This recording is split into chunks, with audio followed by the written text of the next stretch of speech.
Vamos a iniciar con nuestro primer tema del día, que es precios de transferencia en etapa post-COVID. Para este tema nos acompañan 4 grandes expertos en la materia.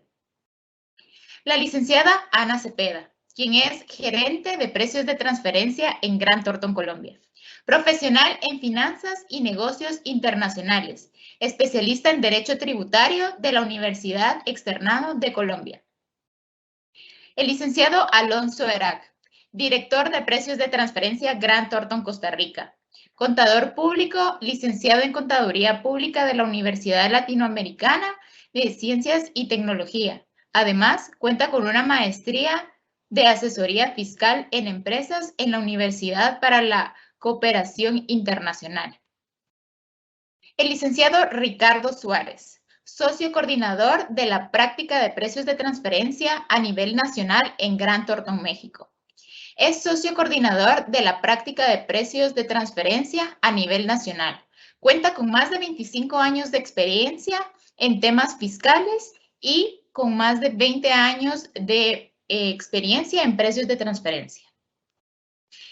Y el licenciado Maximiliano Duarte, quien es Transfer Pricing Manager en Grant Thornton, Uruguay, Paraguay. Cuenta con más de 10 años de experiencia en la materia, iniciando en el equipo de precios de transferencias en Uruguay en el 2015. Se integra al equipo de Grant Thornton, Uruguay. Les damos la cordial bienvenida a estos grandes expositores que nos estarán hablando de este tema el día de hoy. Cedo la palabra a la licenciada Cepeda.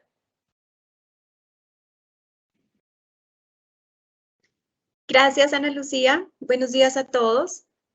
Me complace poder participar en este último día del Foro LATAM.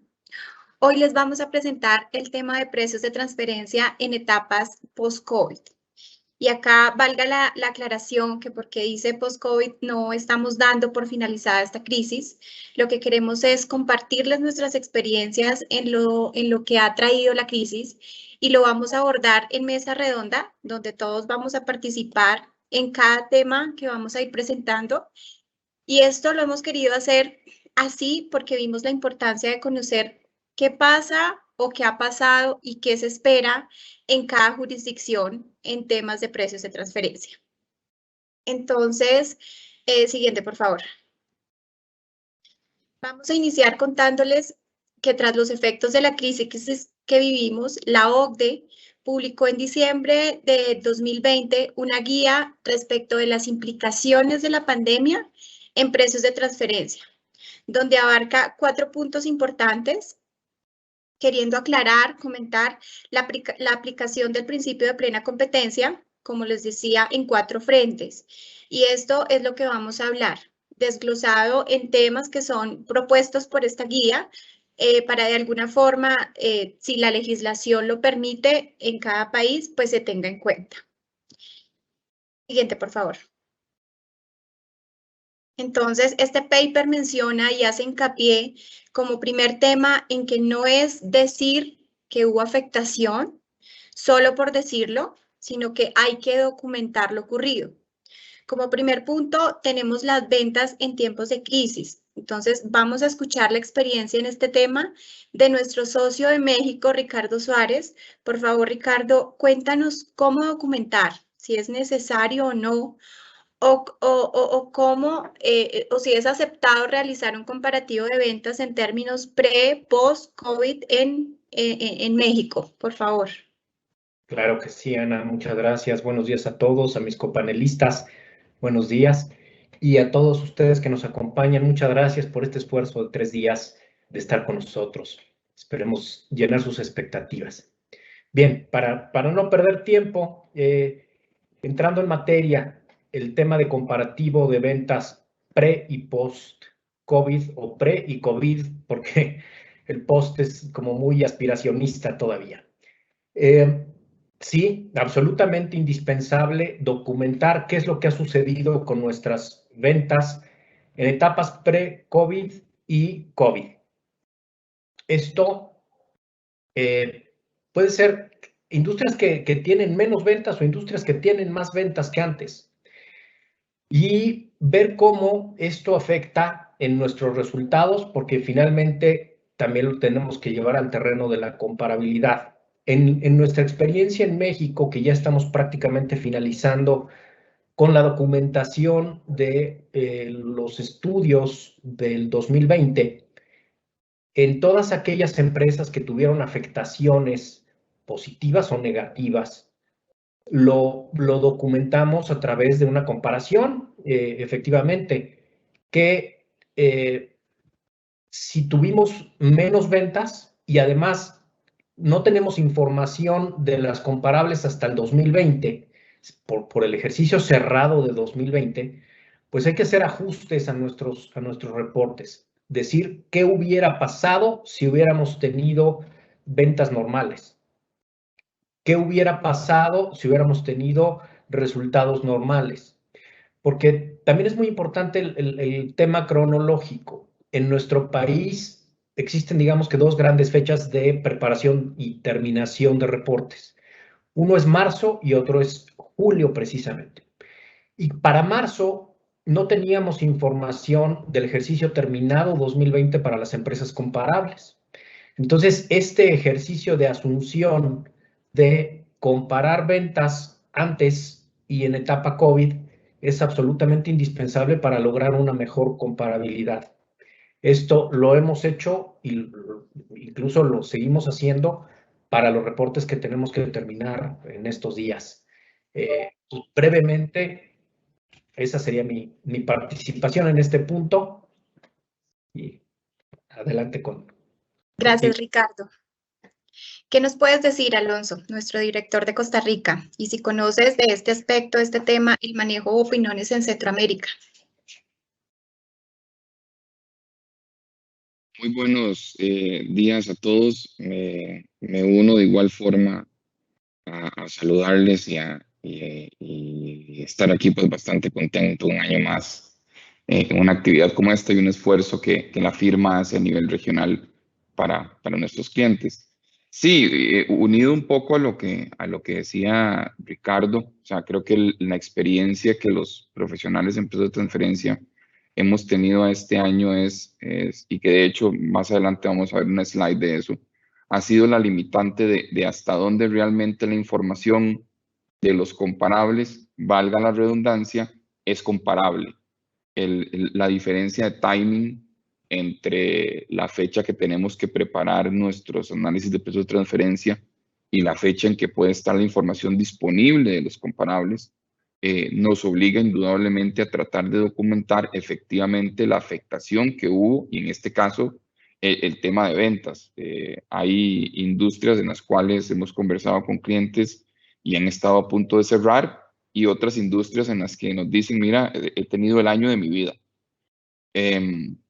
Frente a eso, la documentación de los efectos pre y durante COVID me parece que se vuelven de igual forma importantes porque, bueno, si te ha afectado y eso está afectando tus márgenes de utilidad, y tus márgenes de utilidad son finalmente los que se requieren para analizar por la metodología que escogiste precio de transferencia, pues no quieres que el fisco piense mal de que no es COVID.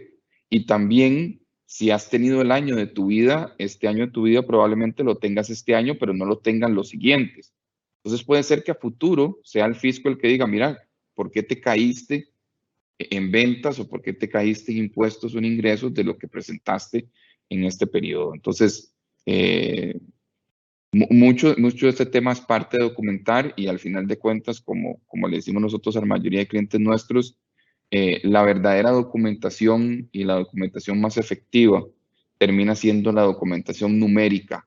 Los fiscos no les gusta que les expliques algo en 3 o 4 párrafos de prosa, nada más poniendo algo en tu reporte. A los fiscos realmente lo que les gusta es ver un gráfico, ver una estadística, o sea, que lo que digas en prosa lo acompañes con números. Y dentro de los números puede estar este comparativo de ventas antes de pandemia y durante pandemia, que puede justificar un poco el efecto que esto tenga. Adelante, Ana. Perfecto, gracias, Alonso. Ahora tenemos a Maximiliano, gerente del área en Uruguay. Por favor, tu experiencia. Bueno, buenos días a todos. Un gusto poder participar de esta instancia con los colegas. Bueno, para no postergarlo demasiado, Uruguay está muy en línea con lo que comentaban tanto Ricardo como Alonso. Tenemos ese desfasaje entre la disponibilidad de la información y la necesidad y las fechas para poder tener conclusiones y cumplir con las obligaciones. Pero me parecía muy importante también dos cosas destacar de lo que mencionó Alonso.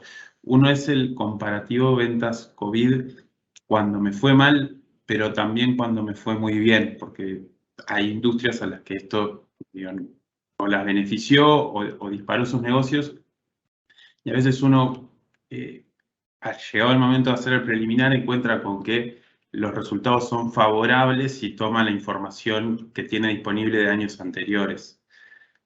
Pero ojo, digo, eso también hay que tener en cuenta cuánto me impactó el COVID a mí, porque cuando tenga información contemporánea de los comparables, ellos también van a haber mejorado razonablemente.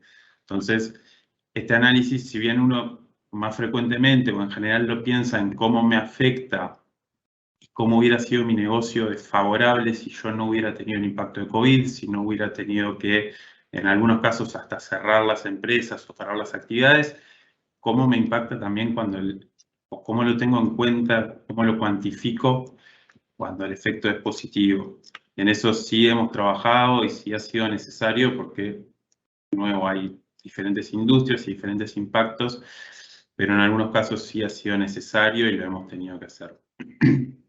Y el otro aspecto relevante y en el que también se ha trabajado mucho, y es un poco el título de, no es decir que hubo afectación, sino documentar, es la información de respaldo y de soporte para justificar y cuantificar lo que yo estoy ajustando y los criterios que estoy tomando.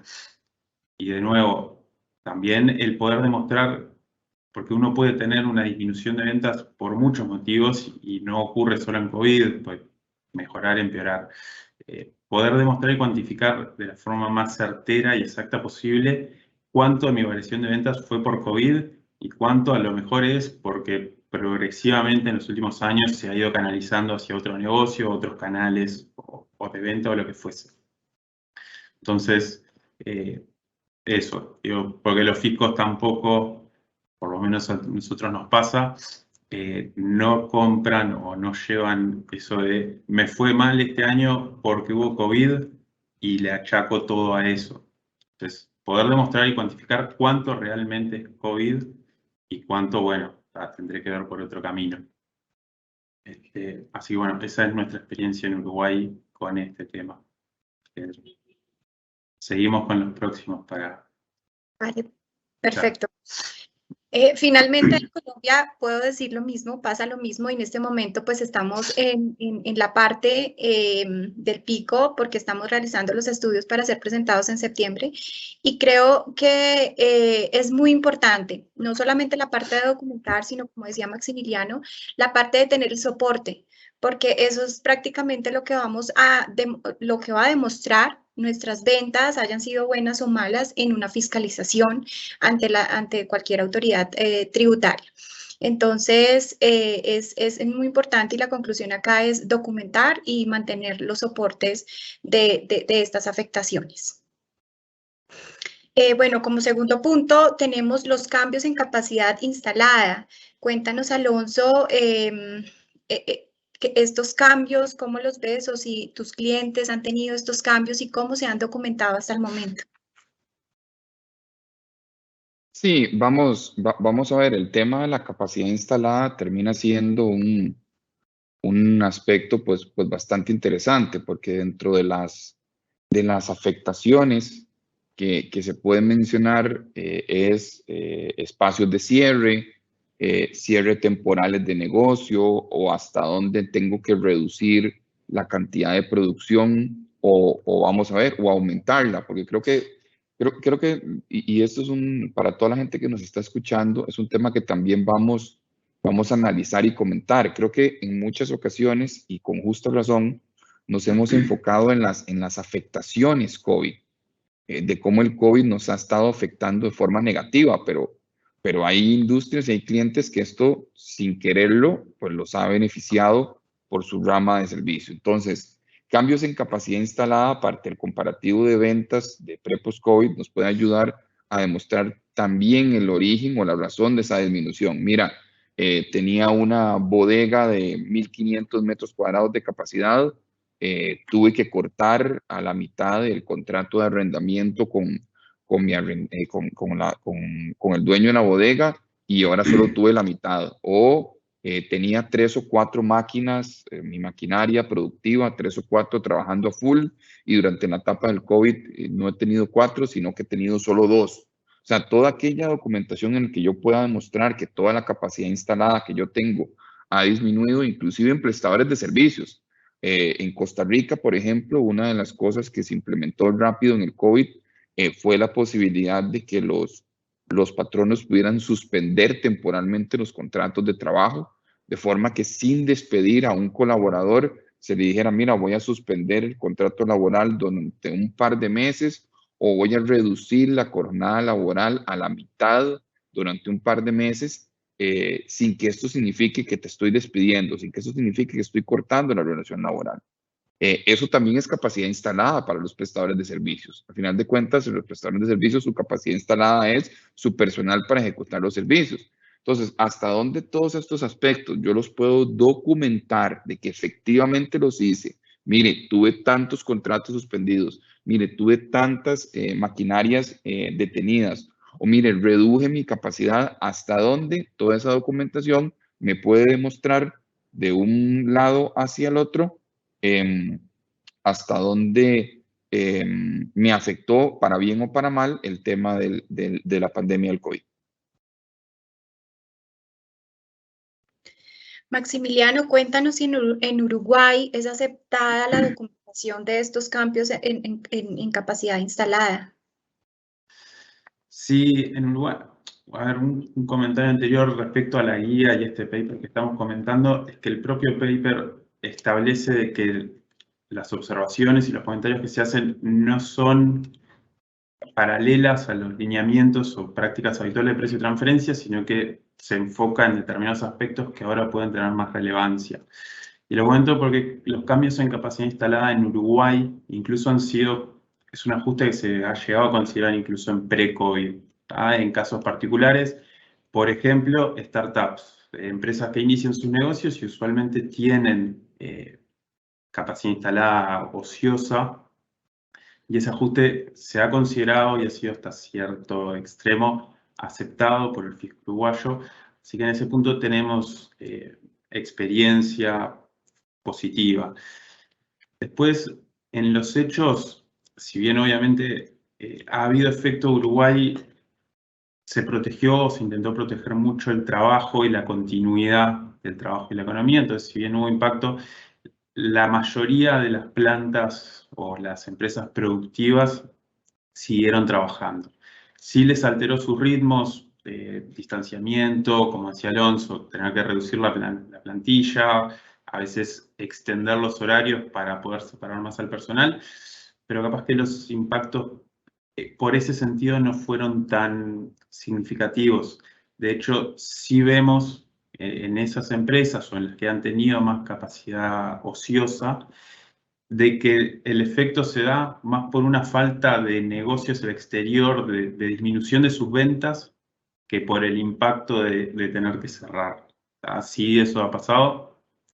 Empresas que exportaban a determinados mercados, localmente incluso, que como consecuencia del COVID disminuye su negocio y se ven obligados a disminuir su producción, pero más por un tema de dificultad en colocar la mercadería que de limitaciones gubernamentales o laborales, las que fuese, tener que cerrar las plantas. Entonces, sí es un aspecto que se ha tenido en cuenta, que se ajusta, que se venía aceptando en años anteriores.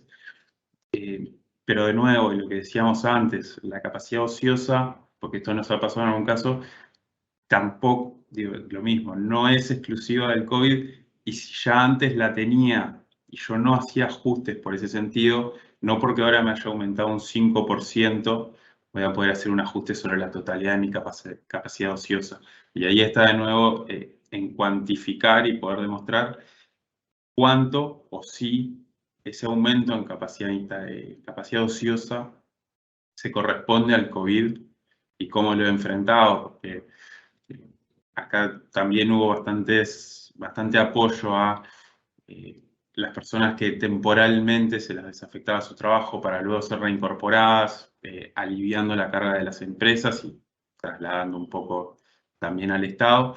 Entonces, demostrar hasta qué punto o cuánto de mi capacidad ociosa que aumentó es del COVID, cómo lo manejé, hay distintas formas. Para algunos es, en el caso de los servicios, disminuir el espacio de arrendamiento, que quizás tiene un costo más bajo, o lo puedo negociar, y para otros tener una planta productiva parada, con todo lo que eso implica, y el desgaste y el desuso.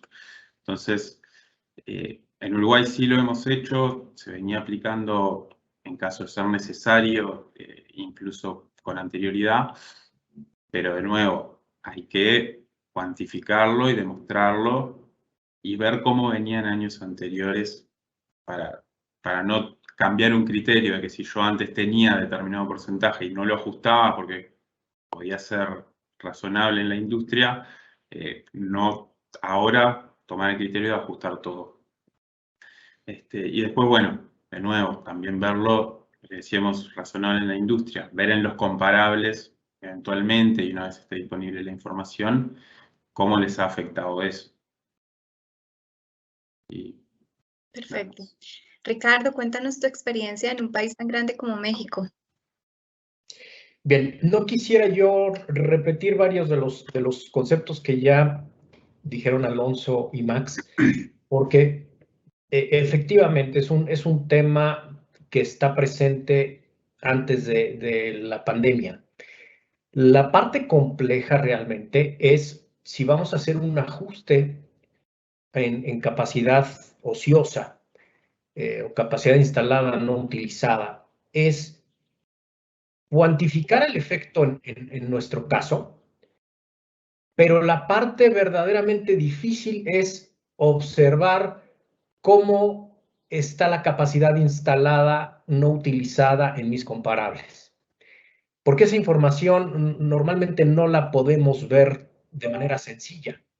No se publica en los reportes financieros de las empresas muy comúnmente el qué capacidad de planta se está utilizando. Y me refiero a planta cuando es industrial o cuando se refiere a servicios. Entonces, ese efecto y ese ajuste que pudiéramos hacer es muy rebatible, yo creo, por parte de las autoridades fiscales de cualquier país, porque nos lo van a objetar, nos lo van a tratar de eliminar. Y debemos estar muy bien preparados con esa información ante cualquier tipo de ajuste. Y nuevamente, no es algo sencillo, no es algo nuevo. Claro, tal vez en esta etapa se acentúan las afectaciones, pero el secreto será en cuanto a la comparabilidad, cómo lo reflejamos en las comparables y cómo sustentamos nuestros dichos en números en las comparables. Eso es lo que podría yo adicionar. Adelante, Ana. Perfecto. Bueno, todas estas afectaciones han hecho que existan costos incrementales por el tema del COVID. Entonces, Maximiliano, en tu experiencia, ¿tus clientes han tenido situaciones donde sus costos se hayan incrementado y los estén documentando en los estudios de precios de transferencia, y de pronto si has visto algunas complicaciones por estos mismos costos, que las compañías estén por fuera de rango o alguna situación parecida? Sí, por supuesto que varía de nuevo por industria, pero los costos extraordinarios o no frecuentemente operativos las empresas han estado, son bastante frecuentes, y ahí más que nada lo que nosotros, por lo menos en nuestra experiencia en Uruguay y en nuestra experiencia tratando también con el fisco, lo que tratamos mucho de hacer es profundizar y analizar cómo ese costo va a ser reflejado en los estados contables de la compañía, cómo los auditores eventualmente lo van a exponer y cómo se va a incluir, para justamente tratar, digo, esto es muy específico de Uruguay y el fisco uruguayo, en nuestra experiencia, se centra mucho en los estados contables auditados. Qué fue clasificado como operativo, qué fue clasificado como no operativo, y se cierran en eso, porque el auditor supuestamente es quien conoce a la compañía y así lo refleja en sus estados contables. Entonces, lo que sí nos ha pasado, y esto fue más que nada en los primeros meses, en oportunidad de los análisis preliminares, trabajar junto con los auditores y con la compañía en cómo esos costos extraordinarios se documentan. Se me ocurre ahora uno que lamentablemente fue frecuente, las indemnizaciones por despido. Que si bien decíamos, Uruguay se apostó por la continuidad del trabajo y se hizo hincapié y se apoyó en eso, obviamente el impacto existe y algunos lo sufren más que otros. Entonces veíamos compañías que tenían, como todo en algún año, indemnizaciones por despido y de repente este año se habían disparado. Bueno, tratar de que o mediante la exposición en los estados contables o mediante notas o comentarios, reflejar la extraordinariedad o lo no operativo de ese costo incremental para que justamente la información financiera de la compañía respalde luego lo que se va a decir y argumentar en el estudio de precio de transferencia. Ya. Adelante. No. Por parte de México, Ricardo, ¿algo que nos puedas decir, por favor? No, pues yo creo que el tema más importante de los costos incrementales es cuantificar, nuevamente, como en todo lo que hemos estado hablando. La cuantificación es fundamental. Igual que lo señaló Alonso, una explicación al fisco en uno o en muchos párrafos en el reporte no tiene el mismo sustento y el mismo valor ante la autoridad fiscal que la cuantificación. Puede haber costos incrementales por muy diversos conceptos. Simplemente la disponibilidad de las materias primas se pudo haber complicado. Ahora hemos estado escuchando, yo creo que en todo el mundo, de la escasez de los chips que se utilizan en todas las industrias prácticamente, y eso ha afectado precios de miles de cosas, no solo en electrónicos, la industria automotriz, en fin. Entonces, todos estos costos incrementales, cuantificar y explicar en apoyo a información macroeconómica, microeconómica, la afectación en nuestros resultados, y no solo ajustar por ajustar, porque esa misma afectación en materias primas o en costos incrementales de otro tipo de transportación de productos, fletes, etcétera, la pueden tener nuestras comparables.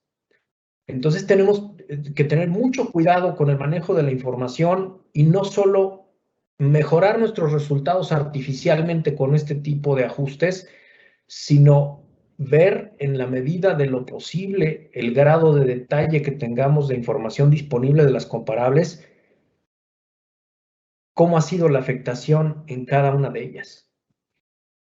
Porque si no, estamos comparando peras con manzanas artificialmente. Así es. Alonso, en tu jurisdicción, ¿ha habido o has estado en alguna fiscalización donde la autoridad tributaria no esté de acuerdo con análisis donde tú puedas incluir costos incrementales por la crisis? Sí, vamos a ver, históricamente, y para no redondear un poco de lo que dijo Maxi y también Ricardo, que es hasta donde creo que hay un enfoque principal de las administraciones. Cuando vos retiras un gasto como gasto operativo y lo sacas como gasto no operativo, siempre existe la duda del fisco respecto a que, ok, si lo sacas de gasto no operativo para precios de transferencia, sigue siendo gasto deducible para efectos de tu declaración de impuesto de renta. sea, siempre tratan de relacionar, eliminar un gasto como operativo del estudio de precios para cuestionar si realmente es un gasto deducible o un gasto necesario para generación de rentas, que de igual forma es el principio general en todas las jurisdicciones nuestras de deducción, en tesis de principio. Me quedo con eso, con el tema de la justificación, y al final de cuentas, abonando nada más un poco a lo que mencionó Ricardo, en este caso, al final de cuentas, terminará siendo mucho el tema otra vez de la información contemporánea. Hoy por hoy, que no tenemos muchos comparables con estados financieros 2020, tal vez podemos ser un poquito más agresivos en decir, mira, yo estoy teniendo costos incrementales 2020 por COVID, los ajusto y los quito de mis costos o gastos operativos porque mis comparables no tienen de todos esos costos porque lo que tengo es información 2019, cuando en ese momento el COVID todavía no había afectado. Pero cuando ya vayamos teniendo, conforme vaya transcurriendo el año, información más contemporánea y más contemporánea, y ya cuando tengamos comparables 20 contra nuestro cliente 20, ahí sí que tener mucho cuidado con ese tipo de ajustes, como dijo Ricardo, porque ya también nuestros comparables pudieron haber tenido el caso de costos incrementales y tendremos que ir a revisar ese tema. Y si ya el fisco en el pasado le había puesto el ojo a estos costos incrementales, cuando los querías ajustar sin COVID, pues ahora con COVID tendrás que hacer un esfuerzo pues más importante de documentación. Así es, y acá también es importante decir que estamos analizando ahorita año 2020 y lo importante de esto es que también se vea en los siguientes años los costos incrementales, porque seguramente no va a pasar solamente 2020, sino que esto llevará a los siguientes años. Entonces es muy importante que en la documentación se vea pues que año tras año se viene documentando y se viene contando como la historia de lo que ha pasado. Entonces, esto nos da pie para seguir de pronto el punto 6 que dice información macroeconómica, cualquier información financiera del país, porque es importante también incluir en los estudios de precios de transferencia todo lo que pasa a nivel macroeconómico, que porque mi sector para mí estuvo afectado, pero si vemos en la situación macroeconómica que no fue un sector afectado, pues las autoridades tributarias no pueden estar de pronto, no en línea con lo que diga el estudio de precios de transferencia y pueden estar rechazando, pueden no estar de acuerdo con ese análisis.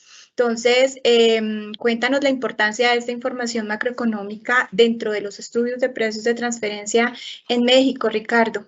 ¿Cómo lo abarcan ustedes? Bien, bueno, la manera en la que presentamos nuestros reportes siempre comprende información macroeconómica y vamos de lo más general a lo más particular de la empresa que estamos analizando y de la transacción, de tal manera que se muestre un panorama desde lo más macro mundial hasta lo más micro en la transacción. Y esto nos da un contexto para el entendimiento de la situación en la que se está desenvolviendo nuestra empresa en análisis, la transacción en análisis, y le permite al lector, sea una autoridad fiscal o sea un lector tercero adicional a nuestro cliente o nosotros, de los fenómenos en los que está involucrada y viviendo nuestra empresa.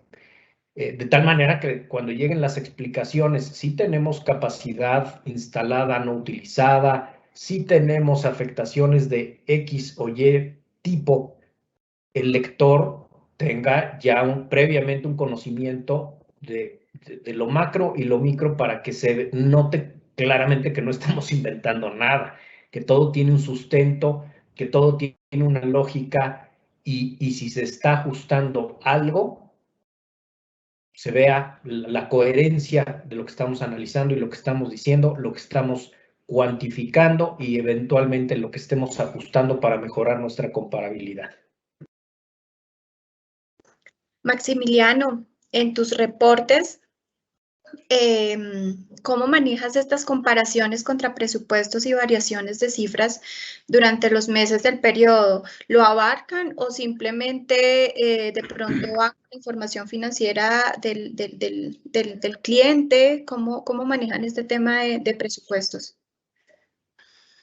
Bueno, ese tema acá es, por lo menos en Uruguay, bastante sensible. El tema de la utilización de presupuestos o incluso de proyecciones a más largo plazo, salvo en negocios puntuales donde los ciclos sean más largos.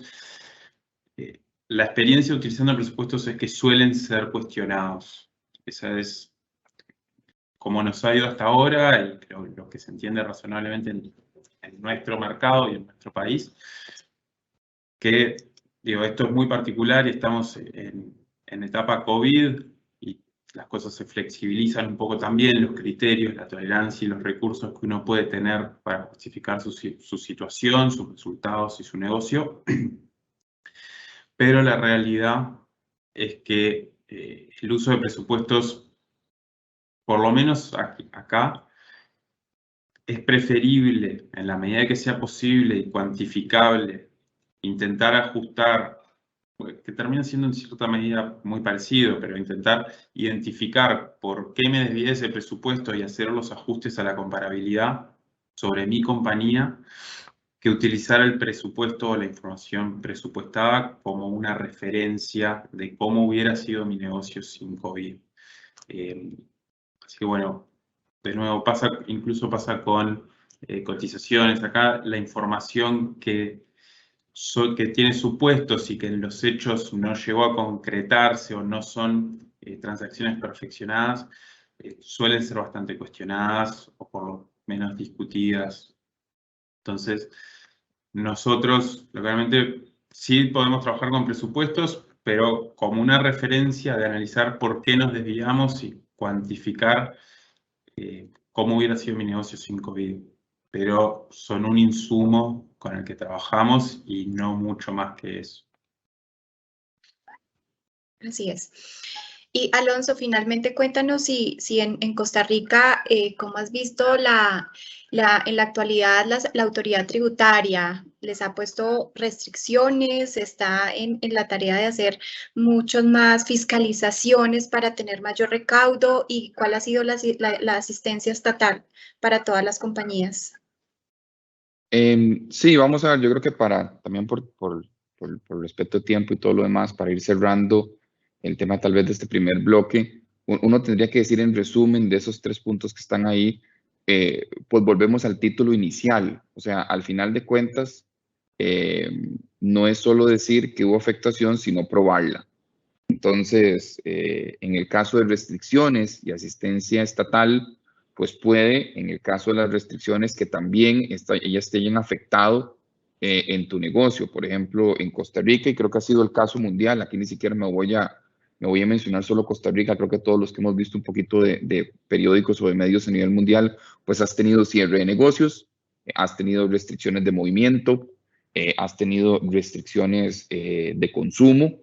Entonces, al final de cuentas, todo eso también tenemos que buscarlo y también tenemos que documentarlo en el informe. Si mi cliente es un negocio importante de hotelería o un negocio importante de restaurantes, por ejemplo, de documentar todos los periodos que gubernamentalmente los turistas no pudieron entrar a tu país, la gente tenía restricciones vehiculares o restricciones de movimiento para poder salir, o por decretos gubernamentales tu negocio tenía que estar cerrado, o inclusive ahora que hay un poquito más apertura, tienes restricciones de aforo, mira, no puedes tener más allá del 25% de tu capacidad de tu capacidad de clientes atendiendo, o el 50%, todo eso al final de cuentas ocurrió. Lo que tenemos que preocuparnos, y tal vez debería ser la conclusión de este primer slide, es todo esto está ocurriendo. Acuérdate que el 2020 te lo van a fiscalizar dentro de 2 o 3 años, no ahorita. Y para uno como consultor y para tu cliente, esto le duele ahorita y le sigue doliendo a futuro, pero para el fisco, dentro de 2 o 3 años, no se va a acordar mucho de ese dolor. Entonces, al final de cuentas, vas a tener que justificar y documentar todo esto para discutirlo con un fisco que dentro de 2 o 3 años va a venir a buscar recursos, porque él también lo golpeó esta pandemia, solo que lo golpea de una forma distinta. Entonces, creo que al final de estos 6 puntos son de documentación, de guardar noticias, de guardar documentos, de guardar comparativos para tener esa discusión dentro de 2 años. Así es, Alonso, muchas gracias. Y realmente acá la conclusión es que lo debemos documentar y mantener todos los soportes para cuando tengamos alguna fiscalización por parte de alguna autoridad tributaria de cualquier país. Siguiente, por favor, Ana Lucía. Bueno, otro de los puntos que incluye esta guía es los efectos sobre los comparables. Como bien saben, pues un estudio de precios de transferencia se divide en la parte funcional y la parte económica, donde hablamos del análisis económico, donde hacemos estos análisis de precios de transferencia que pues los expertos conocemos y las compañías muy bien lo saben, que lo hacemos con bases de datos especializadas. Y pues para el año 2020 hemos encontrado algunas, de pronto, problemas en el hecho de realizar estos análisis económicos. Entonces, bueno, Ricardo, cuéntanos si ustedes de pronto al realizar estos análisis de precios de transferencia para tú nos contabas que ya realizaron vencimientos en México, ¿verdad? Ya fueron los vencimientos. Efectivamente, tuvimos un primer vencimiento en marzo para cierto tipo de empresas y ahora en julio para otro tipo de empresas. La problemática clarísima para aquellos vencimientos de marzo fue la disponibilidad de información, porque teníamos información hasta el cierre de 2019, etapa pre-COVID. Entonces, los estudios y los reportes que preparamos para ese vencimiento incorporaron muchísimos tipos de ajustes, muchísimas soluciones, déjenme decirlo así, ingeniosas para tratar de mejorar la comparabilidad de un año 2020 afectado, para bien o para mal, lo subrayo, en nuestra empresa a prueba contra las comparables con un año normal. Y por soluciones ingeniosas no me refiero a inventar tampoco el hilo negro, como decimos en México. Es tratar de normalizar en la medida de lo posible los comportamientos. ¿Qué me hubiera pasado a mí en el 2020? Y aquí sí me regreso un poco al tema de los presupuestos. ¿Qué me hubiera pasado en 2020 si no me hubiera afectado la pandemia? Normalmente las empresas preparan sus presupuestos del año y podemos ver también la razonabilidad de esos presupuestos, de tal manera que no sean presupuestos súper optimistas, hechos ya sabiendo que estábamos en una etapa de pandemia, de tal manera que no sean presupuestos inventados, sino presupuestos sobre bases razonables, conforme a lo que venía sucediendo en años anteriores. ¿Qué hubiera pasado si yo proyecto a qué resultados hubiera llegado? ¿Y cómo mejoraría eso mi tema de comparabilidad contra las empresas que selecciono? Otro tema es, normalmente eliminamos como un filtro de comparabilidad a las empresas perdedoras. Esta vez se podrían utilizar empresas perdedoras como comparables. Yo creo que sí, en la medida en que lo justifiquemos, en la medida que tengamos sustento. Y creo que regresamos un poco al aspecto de la información macroeconómica, microeconómica de la industria, etcétera, para mostrar la realidad de lo que nos está sucediendo. En fin, el efecto de hacer ajustes, y creo que me tengo que regresar también a un concepto que no es hacer ajustes por hacer ajustes y para mejorar mis resultados y estar dentro de rango. No, es si voy a ajustar algo en mi empresa, tengo que tener el sustento para hacer un ajuste acorde al tema de comparabilidad, cómo afectó ese mismo concepto que estoy ajustando en mi empresa a las comparables. Y un tema que ya estaba mencionado antes, que es el de las posibles ayudas económicas de los gobiernos o de los estados. En el caso de México no tuvimos ningún tipo de ayuda a ningún tipo de industria, entonces el impacto fue directo. Pero si tomamos empresas comparables de otras geografías, que normalmente es así para fines mexicanos, porque no hay empresas comparables, ¿cómo les afectaron esos apoyos gubernamentales como para poder mejorar un ajuste sin esos efectos? Yo no tuve en México ayuda. Si mi comparable sí la tuvo, ¿cómo tengo que medir ese efecto para realmente estar comparando otra vez manzanas con manzanas? Es un tema muy complejo. En la medida que tengamos la mayor cantidad de información posible, nuevamente, y perdón por ser tan reiterativo en algunos conceptos, lo tenemos que hacer porque, como dice Alonso, el fisco va a venir a revisarnos dentro de 2 o 3 años. Y tal vez el elaborador del reporte de precios ni siquiera está ya con nosotros y alguien lo tiene que explicar, alguien lo tiene que defender ante una autoridad fiscal que en su favor va a tener poca memoria de los efectos de la pandemia en los resultados de las empresas. Entonces, súper cuidadosos, súper analíticos, bien documentados, en fin. Es una reiteración un poco, pero por ahí va. Y esto se nos va a repetir en el 2021, porque la pandemia no se ha ido. Las afectaciones tal vez este año son diferentes al 2020, pero hay afectaciones en muchos sentidos. Entonces, esa recomendación es válida en la medida que los efectos COVID y la pandemia no se hayan ido. De acuerdo, Ricardo, y muy importante lo que dices, que no solamente es incluir filtros o ajustes por incluirlos, porque la compañía está dentro de un rango, es ir a la realidad, porque finalmente en lo que dices, 2, 3 años podemos ser fiscalizados y ahí es donde tendremos que explicar en detalle por qué se incluyeron esos filtros, por qué se quitaron o por qué se realizaron esos ajustes. Maximiliano, en Uruguay, ¿cómo la autoridad fiscal o ustedes en la firma, cómo manejan incluir varios métodos de precios de transferencia? ¿Lo utilizan, lo hacen? ¿Y cómo ves este punto? Estás en mute. Disculpen. Sí, es eventualmente y en algunos casos un recurso válido que se puede llegar a utilizar.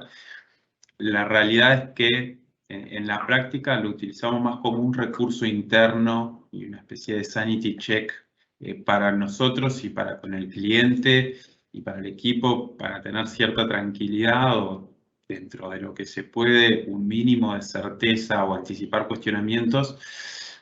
Pero también a la hora de documentar y de incluir en el propio informe que se va a presentar al fisco, se intenta priorizar siempre lo que las normas de precio de transferencia, creo que en todos lados y en línea con OCDE hablan siempre del método más adecuado.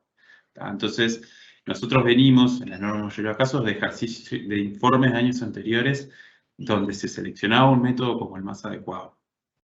Eso no quiere decir que uno tenga que estar casado, como decimos en Uruguay, con esa metodología. A la medida que la información disponible, las circunstancias, la realidad económica que rodea la transacción cambien, el método más adecuado también puede cambiar. Eso es perfectamente razonable y técnicamente aceptable.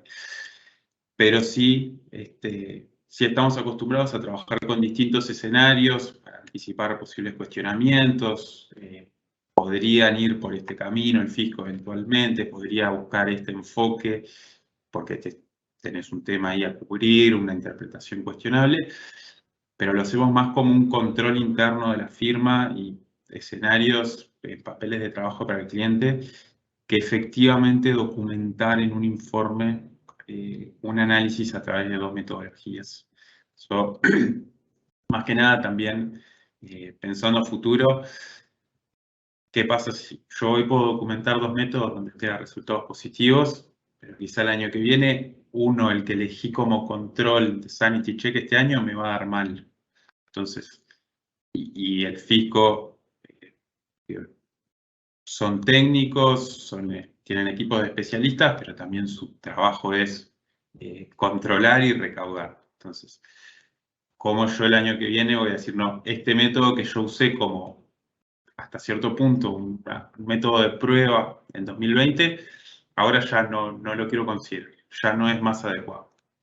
Entonces, de nuevo, sí lo hacemos, pero más a la interna y durante el proceso de trabajo que como algo que se vaya a incluir en la documentación final. Que de nuevo, también lo hacíamos previo al COVID. Entonces, el analizar los diferentes escenarios es algo que pensamos siempre es necesario. En los análisis preliminares, sí, así es. Alonso, ¿tú qué opinas de este tema del uso de varios métodos de precios de transferencia?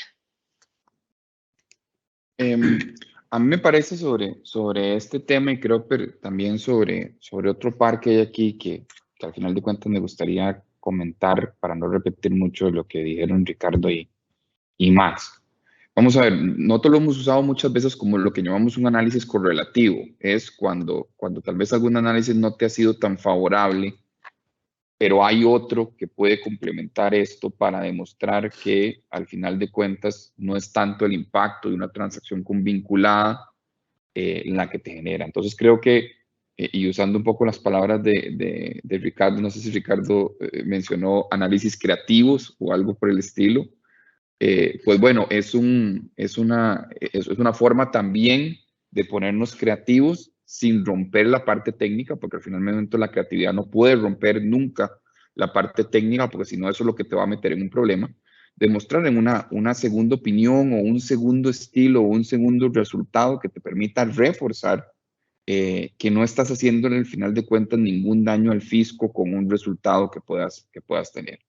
Eso tal vez en ese tema, y tal vez como para cerrar mi participación en esta diapositiva, una cosa que se habló mucho en esta guía de la OCDE, el tema de los comparables, y que lastimosamente carecemos mucho en América Latina. Yo trato de evitar lo más posible, pues estar en un foro y estarle tirando puñetazos o jabs a las administraciones tributarias, pero en algún momento también se vuelve así.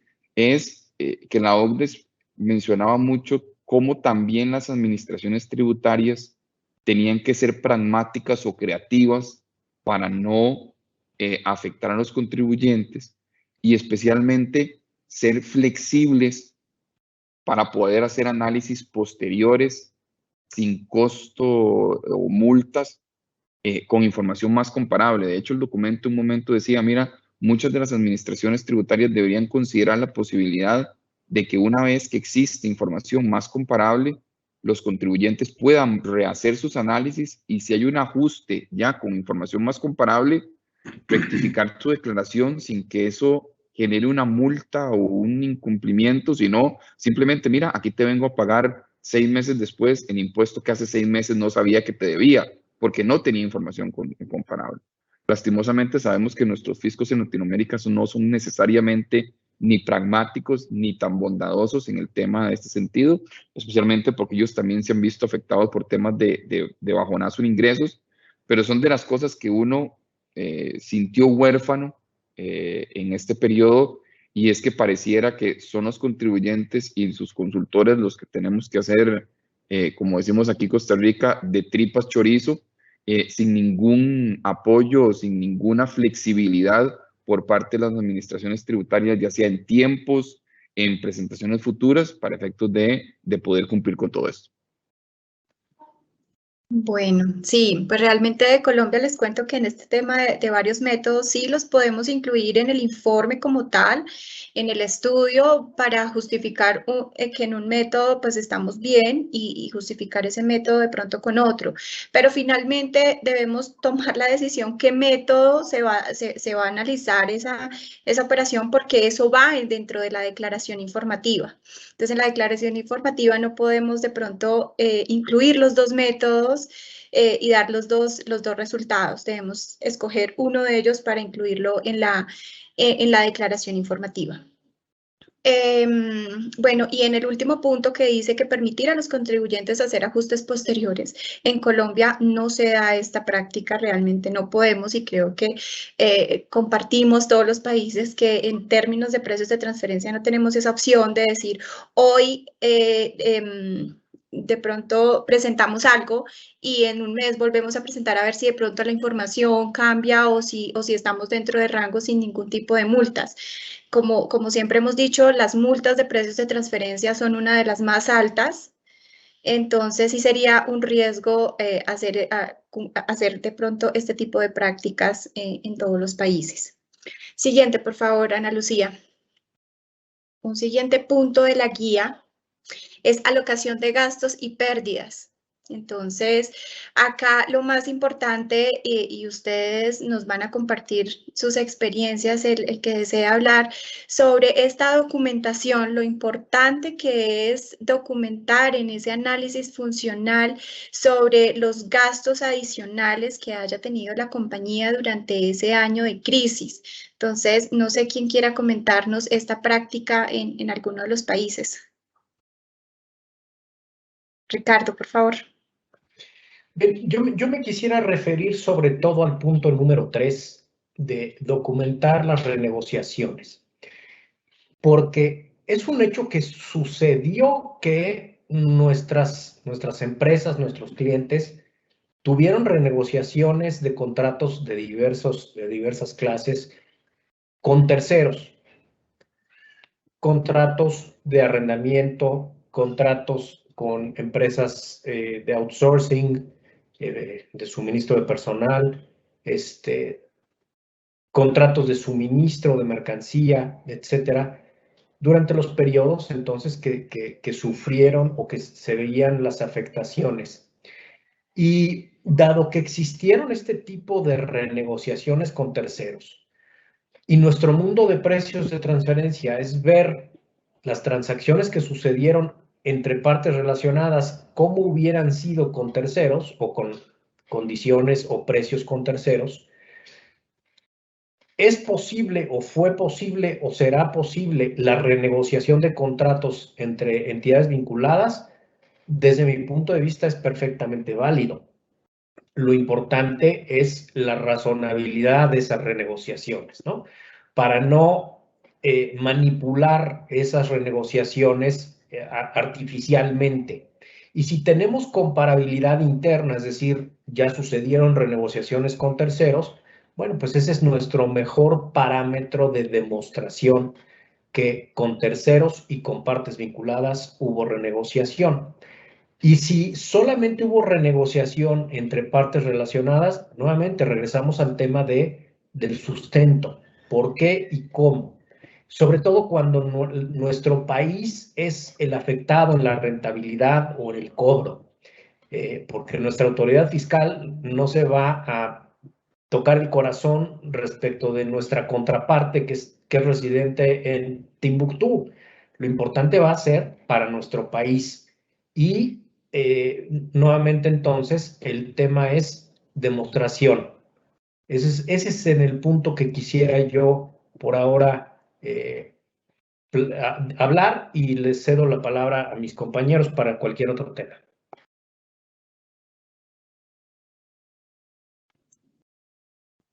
Sí, yo, permiso, Ana. Sí.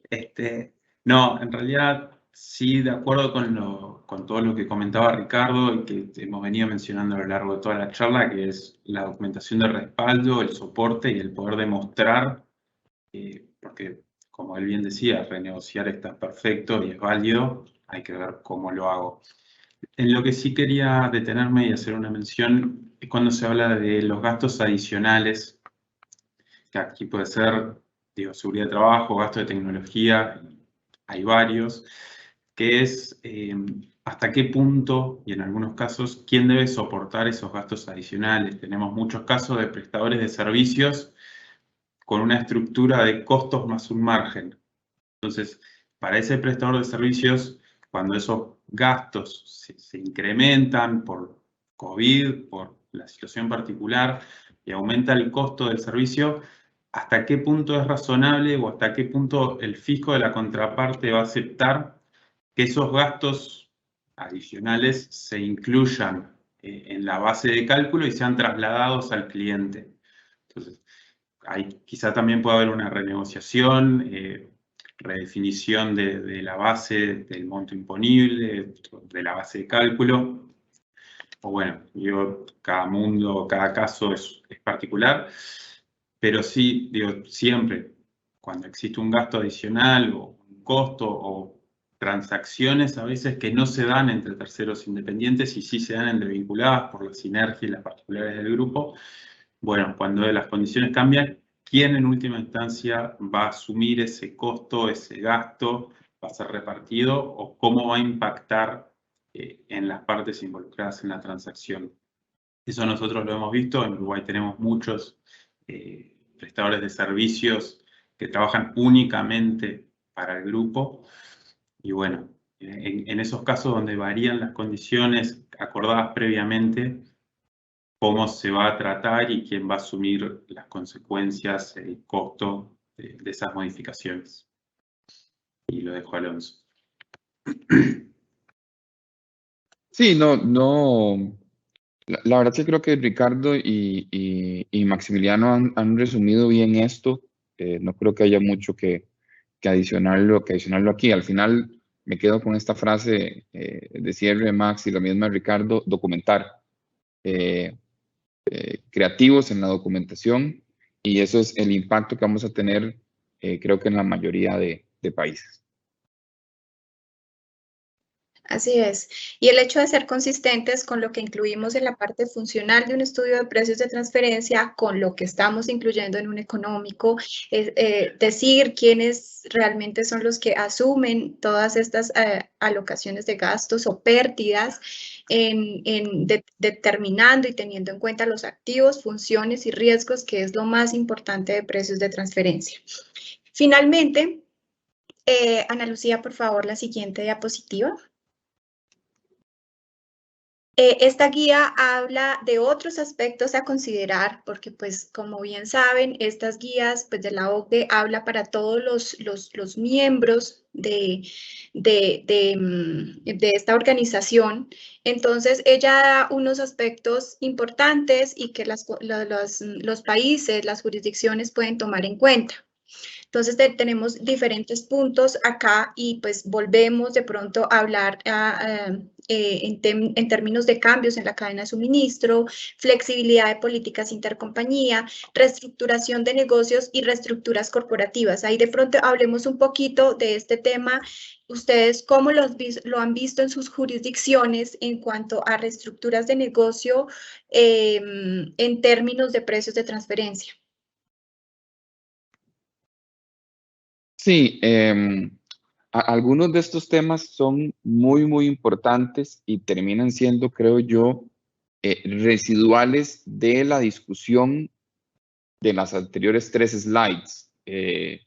Y es bueno, si tengo que revisar las renegociaciones con las partes relacionadas, si tengo disminución de mi capacidad instalada, si ahora no puedo producir, ¿cómo hago para relanzar mi negocio?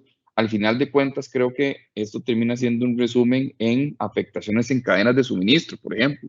Bueno, y si antes recurría a un proveedor X y este proveedor X no está produciendo, ¿cómo hago para cambiarme de un proveedor? ¿Cómo hago para modificar lo que hasta hoy he manejado como cadena de suministro? Inclusive una tendencia que sí hemos observado en Costa Rica, y creo que también ha sido bastante tendencia en Centroamérica, es que todos aquellos negocios que, por ejemplo, en el tema del retail, todavía habían sido, no sé, les daba alergia o habían sido un poco quitados de implementar algunos temas de venta en línea, en este año 2020 tuviste que quitarte todas tus dudas, armar una página web, aunque sea muy básica, buscar a alguien que te permitiera procesar pagos o algún método alternativo. Y bueno, si el gobierno me tiene cerrado y la tienda está cerrada físicamente, tengo que poder vender de alguna forma digital. Entonces, eso lo podríamos pensar inclusive dentro del punto 1 o del punto 3. Yo estoy reestructurando completamente mi negocio porque antes yo quería que la gente viniera aquí a mi tienda, viera mis zapatos, viera mis medias, viera mis chaquetas, se las probara y se las llevara, generarle tráfico al centro comercial, que eso al final de cuentas es uno de los negocios principales de los centros comerciales para atraer más negocio. Ahora no va a haber tráfico, no porque no pueda, sino porque las medidas gubernamentales me lo impiden. Entonces, ¿hasta dónde yo tengo también que pensar fuera de la caja y decir, mira, antes estaba quitado de que tuviera una página web y que la gente comprara digital? Ahora más bien eso es lo que tengo que incentivar en el negocio.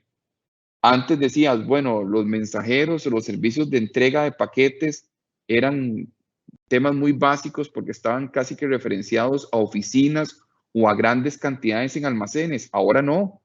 Ahora toda la gente que compra en línea necesita que algún mensajero venga y le deje su camisa, sus zapatos, su suéter en la puerta de la casa porque ahí es donde están localizados.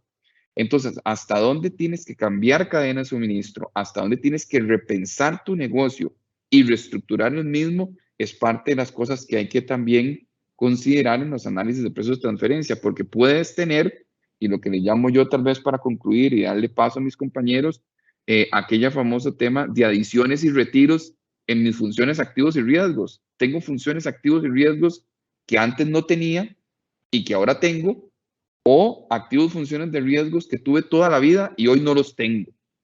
Entonces, creo que esa es la otra parte en la que hay que ser creativos en la explicación de estas cosas para que no nos sorprenda y que podamos explicar en estos análisis.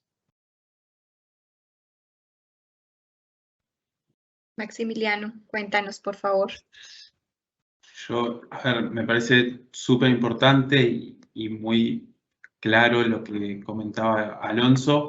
Sobre ese caso en particular, porque lo hemos visto, me imagino, suponemos ocurre en todos lados, es en cuanto al comercio en línea, y lo relaciono también un poco a lo que mencionábamos anteriormente de la capacidad ociosa, es la aparición de nuevos competidores, especialmente para los retailers, con un nuevo modelo de negocios mucho más adaptado a las condiciones actuales de lo que quizás yo ya tenía antes.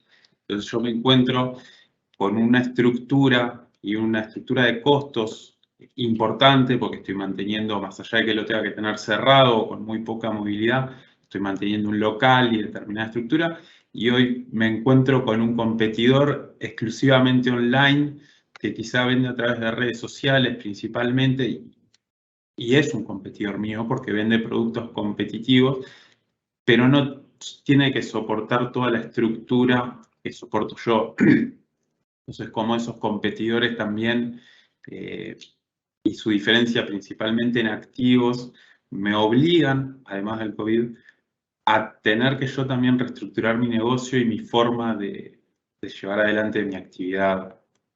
Eso me parece, es un caso. De los otros puntos que mencionamos acá, nosotros sí hemos tenido, creo que un poco consecuencia también de los principales socios comerciales de Uruguay para los exportadores, grandes temas de incobrabilidad o de cobrabilidad muy prolongada en el tiempo. Uruguay tiene socios comerciales, nuestros vecinos que hasta tienen limitaciones para girar divisas al exterior, y que por un lado se genera el problema de la incobrabilidad y por otro lado también se genera la necesidad del grupo de, en muchos casos, a través de otras entidades, paliar esa situación que está sufriendo la entidad en otro país y que las entidades, en este caso uruguayas, empiecen a asumir funciones, pero también a asumir riesgos y desarrollar actividades que antes no tenían, pero que donde se desarrollaban inicialmente ya no es viable por las situaciones de su mercado, de su país, de sus políticas de comercio exterior y demás. Entonces, eso sí, lo hemos visto bastante, compañías uruguayas que más allá del impacto global negativo de sus industrias, han tenido que comenzar a adaptarse y asumir nuevas funciones y asumir nuevos riesgos que ya no eran viables en los países donde originalmente estaban ubicadas esas actividades, con todas las oportunidades que eso también genera futuro, por supuesto. Esto es como todo. hay oportunidades donde otros tienen el problema. Entonces, pero bueno, sí está el tema de la incobrabilidad asociado a eso, y ahí hay cómo se analiza, cómo lo comparo. Tengo incobrabilidad únicamente con mis vinculadas, es un poco más cuestionable. Está el tema, atándolo con lo fiscal, de la deducibilidad de esos costos. En algún caso puedo llegar a contemplar la no deducibilidad por el impacto que tiene eso en mi rentabilidad para hacer el ajuste de comparabilidad en precios y demás. Pero relacionándolo a lo que veníamos hablando, y para cerrar, para no irnos de tiempo, sí me parece súper interesante la reestructuración de negocios, no solo por cómo cambió mi realidad, sino por la entrada a los distintos mercados de nuevos competidores que aprovechan estas nuevas dinámicas de negocios y estas nuevas formas de trabajar, que me van a obligar a mí también a repensar mi negocio para poder seguir siendo competitivo. Y por ahí lo dejo a Ricardo y me despido. Bien, me parece de suma importancia lo que han mencionado Alonso y Max, y no quisiera redundar, me quisiera referir a otro tema, y creo que es una gran lección que nos ha dejado, una entre muchas, esta pandemia, que es en la grandísima mayoría de los casos, los contratos con terceros y entre entidades vinculadas no preveían un fenómeno como el que estamos viviendo, con una cláusula que nos diera flexibilidad a ambas partes para una renegociación. Y creo que a partir del fenómeno que empezamos a vivir el año pasado, esa lección ya la tomamos. Y creo que entre terceros ya se están pactando contratos con cláusulas de este tipo, previendo fenómenos similares hacia el futuro. Y lo mismo entonces tendríamos que estar pensando en los contratos que celebramos con entidades vinculadas. Las políticas intragrupo creo que son otro tema que debe ser más flexible y que es un aprendizaje de esto. Porque hace rato decíamos funciones, activos y riesgos, pero en un negocio principal en el que hay pérdidas. Y surge el cuestionamiento, creo que no resuelto con toda contundencia, cuando tenemos en ese grupo que tiene un negocio perdedor, entidades con bajos riesgos, bajos activos, con rentabilidades garantizadas.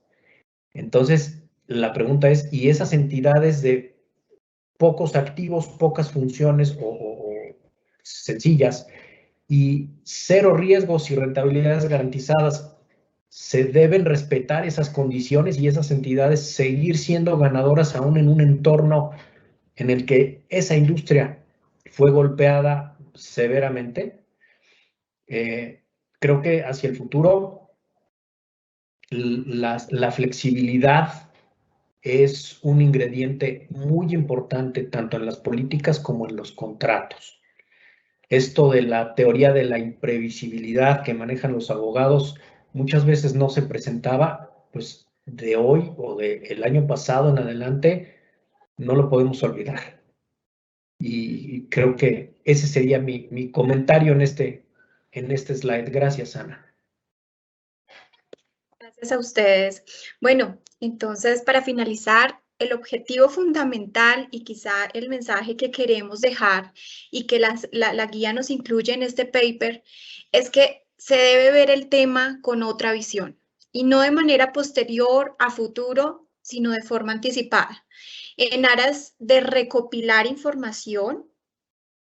Si bien vemos que estos años han sido atípicos y que los posteriores años van a tener más impacto sin lugar a dudas, porque es claro que no sabemos hasta cuándo vaya esta crisis. Por lo tanto, cabe cuestionarnos por qué no estar preparados desde ya. Y queremos invitarlos y a lo que queremos llegar con esta charla es que desde ya se empiece a trabajar. Desde ya se empiece a documentar armando el llamado Defense File o análisis preliminares, que como lo dijimos en toda la presentación, es la recopilación de información de cómo nos está afectando la crisis, incluyendo información de la industria o del sector, gastos extraordinarios que no se encontraban dentro de lo presupuestado y dentro de lo proyectado, de situaciones específicas, implicaciones a corto y a largo plazo. Todo esto es muy válido en este tema de precios de transferencia. Todos estos soportes nos van a permitir blindarnos en caso de una posible fiscalización en todos nuestros países latinoamericanos.